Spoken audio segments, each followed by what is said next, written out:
Hi, this is Brandon Smitley from thirstgym.com. Today we're talking about an exercise called the stability ball leg curl. This is a great glute and hamstring exercise for your clients and your athletes. It also trains the hamstring at both the knee and the hip joint, which makes it very special. There's not a whole lot of exercises you can do to be able to do that. So building good, strong glutes and hamstrings helps build fast, strong, resilient athletes. This is one of my go-tos for our advanced middle school and also our high school kids. And I'm also looking at getting them potentially on a glute ham raise.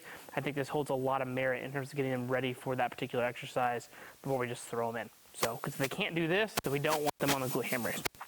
So, what we're going to do here is we're going to have a stability ball.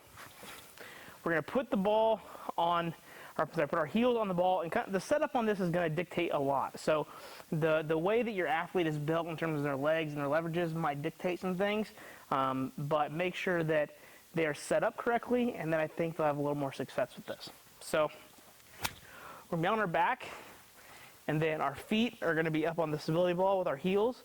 Okay, we're going to basically, what I want most of our athletes to do is be able to get their butt off the ground before they start. So I want them to almost be in a straight plank before they get going. And then I want their feet to almost be at the front of the ball, not the back. Because if we go to roll, I'm going to run out of ball.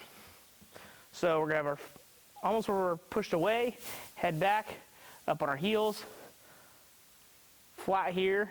Then we're going to take our heels, we're going to pull them towards our butt. As our legs come towards us, our butt has to go towards the ceiling. That's one of the main coaching cues you want to emphasize when you do this, because we don't want the leg curl to look like this. We're not going to get anything from a training effect from this exercise when we do that. We want to make sure that our hips are high, and we're going to take our heels, pull them towards our butt as our butt goes through, and we do a typical glute bridge. So here, straight line from me to basically shoulder, down, back up. Out, back up, out, back up. So notice I'm finishing on my toes, my butt's forward, try not to extend through my low back, out, and then down. One of the hardest things that your client or athlete's going to have once they get the way that it feels is probably actually going to be the stability of it. So you're going to get some abdominal work out of it too. While it doesn't look like an ab exercise, you certainly are going to get some. When it comes to programming these, I usually give my athletes a rep range of where I'd like to see them for each week. So we might start off with 6 to 8. As long as you can get 6 to 8 reps, I'm happy. The next week we'll bump it up 6 to 10. So that way if you were only getting 6, you might be able to get 8 on the first set, 7, then 6. You may not get to that 10, and then I may bump up your rep ranges again, where we're going to do 8 to 12 or 8 to 10, and then 8 to 12 in the last week. I usually like 3 or 4 sets, and that's about it on these. We almost always have these supersetted with something else.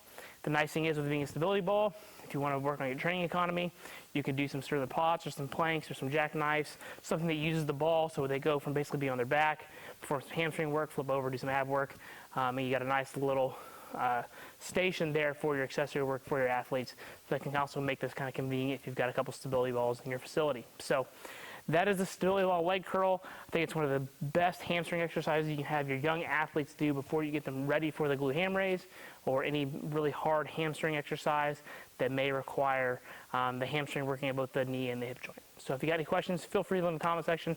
Thanks. Have a great day.